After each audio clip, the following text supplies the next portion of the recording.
Assalamualaikum warahmatullahi wabarakatuh. Selamat pagi, selamat siang, dan selamat malam dimanapun kalian berada. Ngomong-ngomong, teman-teman sekalian pernah dengar kata manajemen tidak? Sepertinya kata tersebut sudah tidak asing lagi ya bagi kita, terutama kita para mahasiswa. Nah, pada kesempatan kali ini, saya akan menjelaskan tentang pengertian manajemen beserta ruang lingkupnya.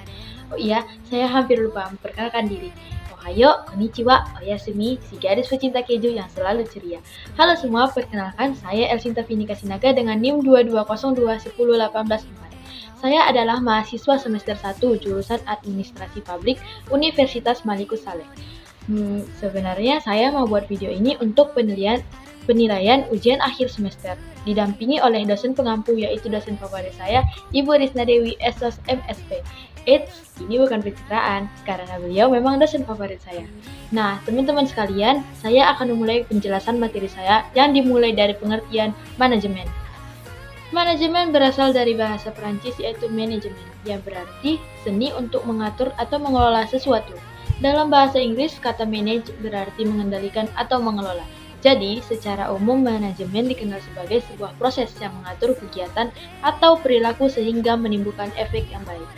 Nah, menurut para ahli, salah satunya Henry Fayol menyatakan bahwa pengertian manajemen adalah proses yang terdiri dari kegiatan untuk merencanakan, mengorganisasikan, menggerakkan sumber daya manusia atau SDM, dan mengadakan pengendalian dalam rangka untuk mencapai tujuan yang akan dicapainya.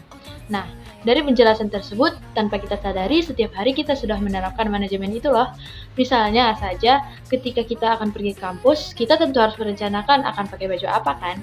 Apa yang akan kita lakukan ketika sampai di kampus? Ingin makan apa hari ini?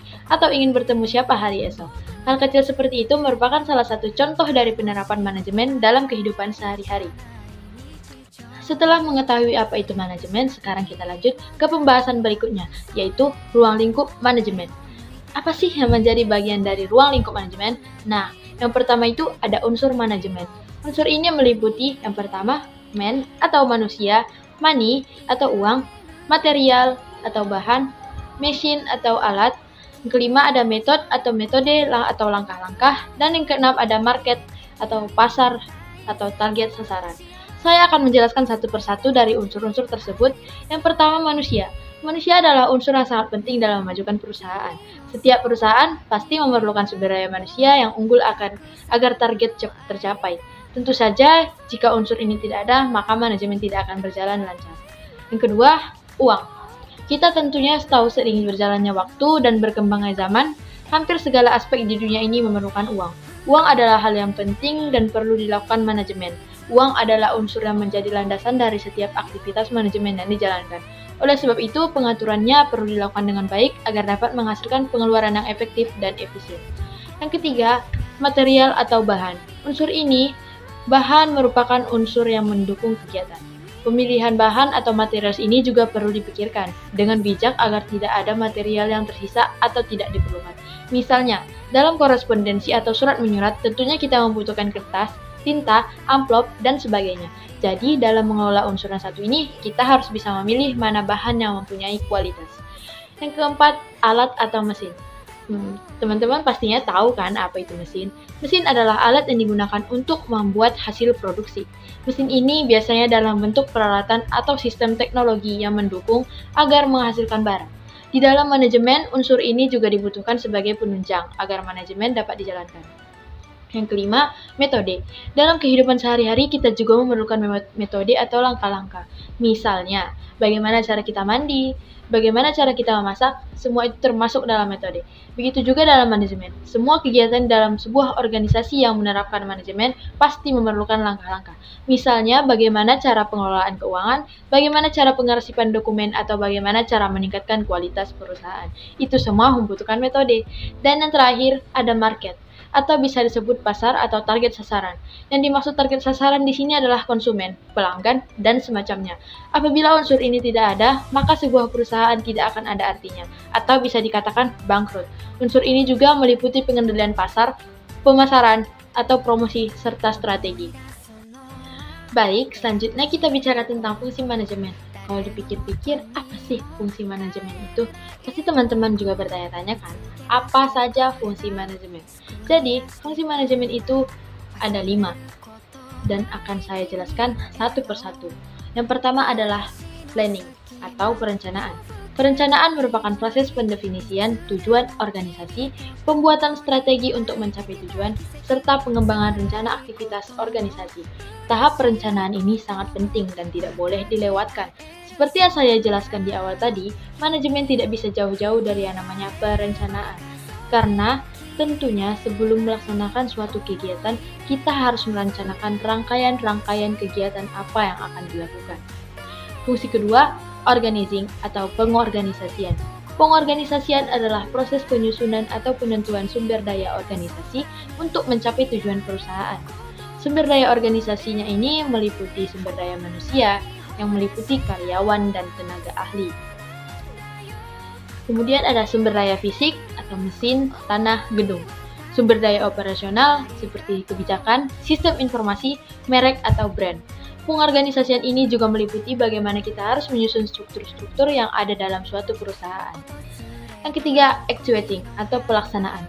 Pelaksanaan merupakan proses penerapan atau implementasi dari semua rencana, konsep, ide, serta gagasan yang telah dibuat sebelumnya untuk meraih tujuan bersama. Dalam implementasinya, wajar jika ditemui beberapa kendala, namun ada pula yang langsung sukses dan berhasil. Fungsi pelaksanaan biasanya dilakukan dengan membimbing serta memberi motivasi kepada sumber daya manusia, serta peningkatan kemampuan bekerja karyawan. Pada tahap ini, semua rancangan yang telah disusun dipastikan dapat berjalan dengan baik. Kemudian, fungsi keempat, controlling atau pengendalian. Pengendalian adalah bentuk kontrol atau evaluasi terhadap kinerja organisasi. Hal ini dilakukan untuk memastikan jika apa yang telah direncanakan, disusun, serta dijalankan sudah sesuai dengan apa yang telah dirancang sebelumnya. Fungsi pengendalian dilakukan dengan mencari tahu apa saja yang tidak sesuai dengan rancangan, menentukan dan menganalisa letak permasalahannya, berusaha mencari solusinya, serta melakukan pengawasan kinerja sumber daya manusia. Dan yang terakhir, ada fungsi evaluasi dan pengarahan. Proses evaluasi dan pengarahan ini digunakan sebagai arahan sumber daya manusia atau SDM, atau pegawai suatu organisasi dan perusahaan untuk menyelesaikan tugas dengan baik. Fungsi ini juga meliputi bimbingan terhadap sumber daya manusia yang bergerak melaksanakan kegiatan manajemen dalam suatu perusahaan. Selanjutnya saya akan menjelaskan apa sih sebenarnya tujuan dari manajemen. Segala sesuatunya pastinya mempunyai tujuan kan? Secara umum, manajemen sangat dibutuhkan agar tujuan pribadi atau organisasi bisa tercapai. Manajemen juga sangat diperlukan untuk mencapai efisiensi dan efektivitas suatu kerja organisasi. Namun, adapun tujuan manajemen akan saya jelaskan juga secara rinci, yaitu 1. Menjalankan dan menilai strategi dan perencanaan yang telah dikonsep agar pelaksanaannya berjalan sesuai arahan. Yang kedua, melakukan peninjauan terhadap pelaksanaan fungsi manajemen juga cara kerja kelompok ketika menjalankan tugasnya. Ketiga, melakukan pembaharuan terhadap fungsi manajemen, terutama pada strategi pelaksanaannya. Hal ini dilakukan agar target tetap tercapai apabila ada kendala dalam pelaksanaan rencana. Yang keempat, meninjau kekuatan organisasi, mengetahui kelemahan, juga mengantisipasi ancaman yang mungkin terjadi. Dan yang terakhir, membuat sebuah terobosan baru yang berfungsi meningkatkan kinerja kelompok. Inovasi ini juga pastinya akan berimbas positif terhadap pencapaian rencana sesuai target. Nah, bagaimana dengan manfaat manajemen? Adanya manfaat ini berfungsi sebagai alat peningkatan serta perbaikan manusia. Melalui peningkatan produktivitas dan pekerjaan, manajemen memastikan standar kehidupan yang lebih baik. Jika manajemen berjalan dengan baik, tujuan utamanya untuk perbaikan manusia dan keadilan sosial bisa tercapai. Baik, cukup sekian penjelasan saya mengenai pengertian manajemen dan ruang lingkupnya. Semoga apa yang saya jelaskan tadi dapat dipahami dengan mudah dan membantu teman-teman sekalian. Terima kasih sudah menonton video ini. Jangan lupa like, komen, dan subscribe-nya. Sekian, Assalamualaikum warahmatullahi wabarakatuh.